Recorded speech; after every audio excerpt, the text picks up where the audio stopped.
chemistry, and we will start by looking at the objectives.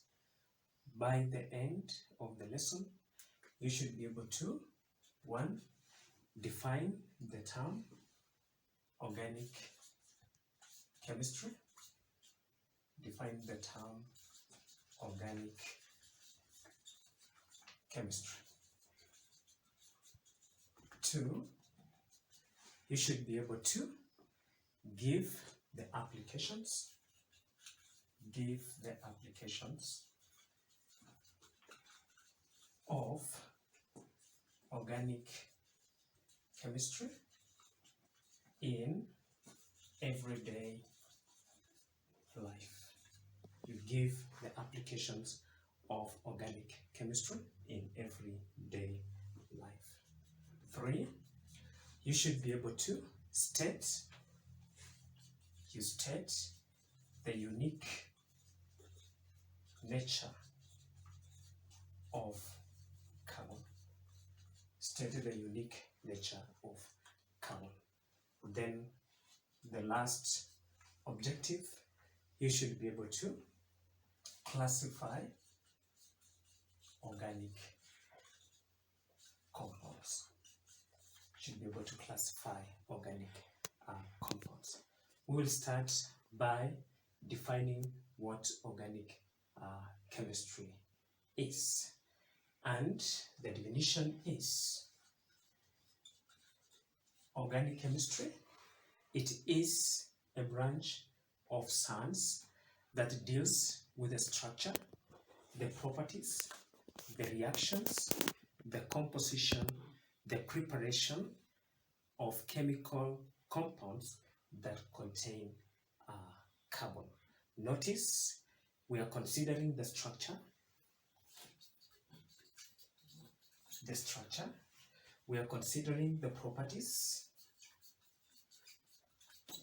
also the reactions that these organic compounds undergo, also the composition, or rather what constitutes such an organic compound, and of course all this should give a definition of what an organic compound is. However, we have the exceptions, and these include, we have oxides such as carbon monoxide. We also have carbon 4 oxide. We also have another exception, carbonates. These are that, and also the hydrogen carbonates. We also have metal carbonyls.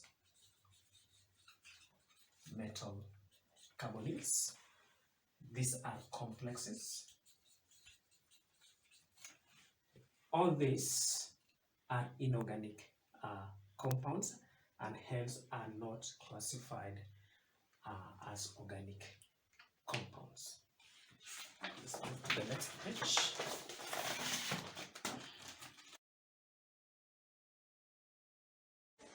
Organic Chemistry Practical Series.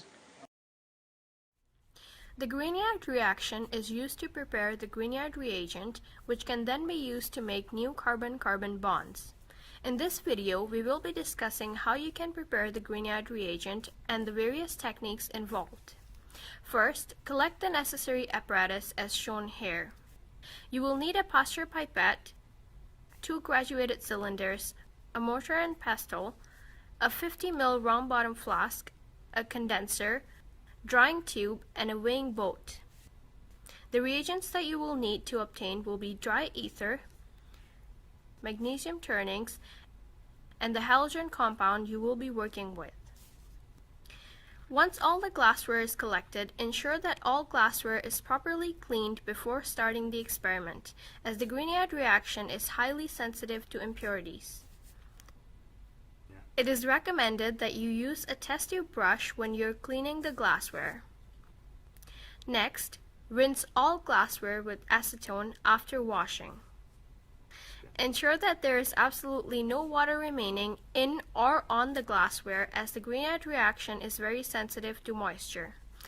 It will not proceed if it comes into contact with any amount of water, no matter how small.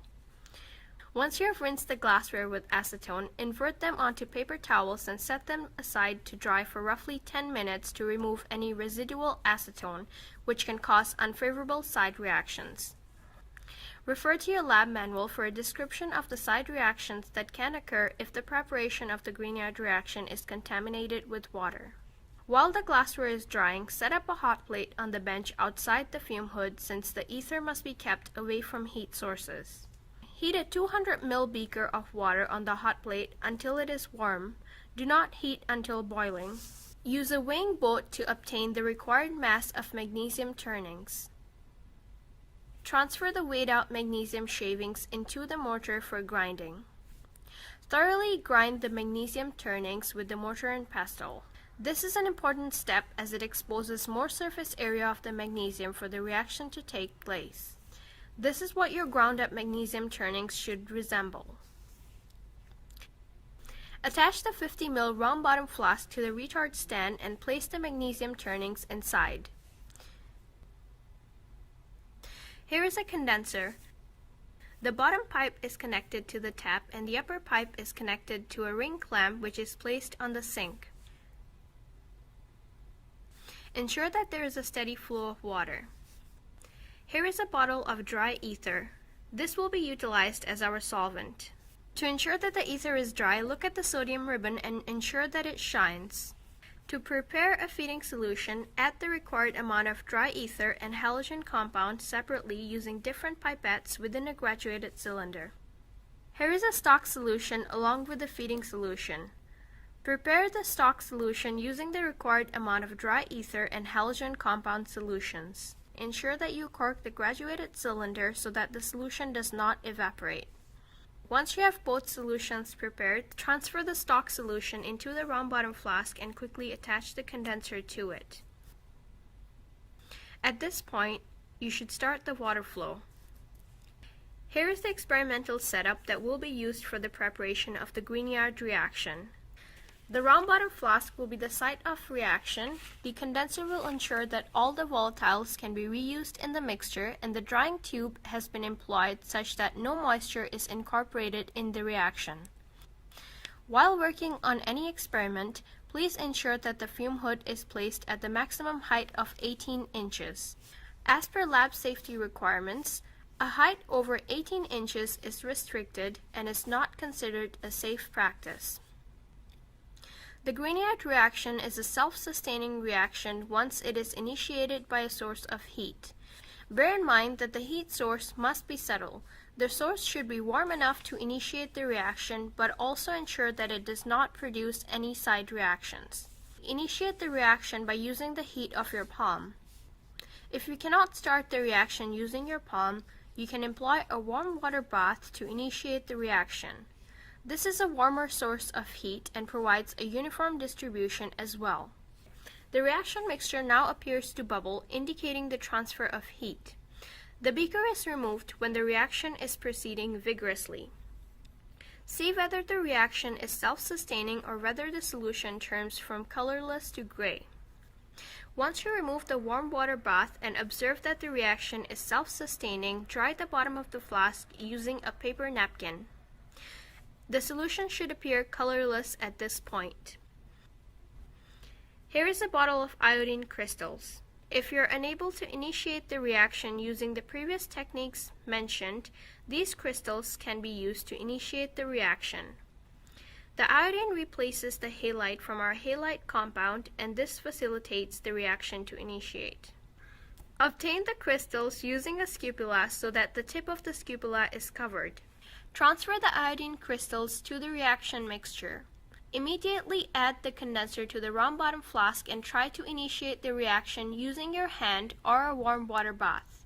See how the solution has turned brown.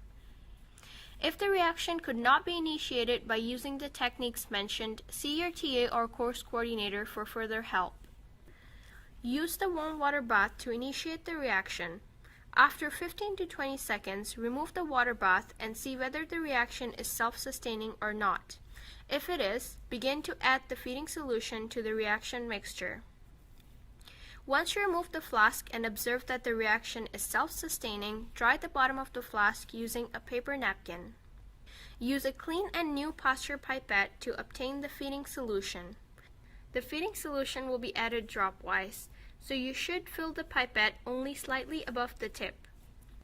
To add the feeding solution into the reaction mixture, use either your left or right hand to remove the drying tube as shown. Now using your other hand, add the solution dropwise.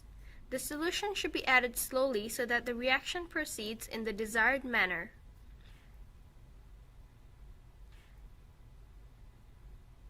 Once the feeding solution has been added, immediately reattach the drying tube to the condenser using both hands. Use one hand to hold the condenser and the other to fix the drying tube. Using both hands allows stability in inserting the drying tube. Keep on adding the solution dropwise until the feeding solution is over. Wait for the reaction to proceed for 10 to 15 minutes after that. At the end of the reaction, the solution is expected to appear milky white or gray. Disassemble the apparatus and cork the round bottom flask and let it cool at room temperature for about 5 minutes.